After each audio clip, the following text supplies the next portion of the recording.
Evergreen Aviation and Space Museum celebrated 120 years of flight over the weekend. On December 17th, 1903, Orville and Wilbur Wright successfully flew their first plane in Kitty Hawk, North Carolina.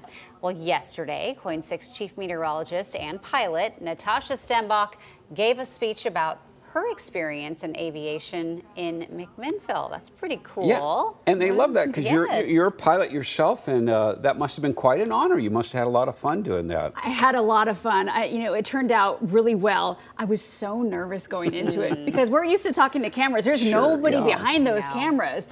And so when you can see facial expressions, you're like, oh. Oh, I'm sure you did a great job, and they loved it, Natasha. No crickets. No crickets, no. I managed to keep the crowd entertained for a few minutes. And you know what was cool is not only did I get to meet, but I had an opportunity to share the stage with Greg Boss Wooldridge.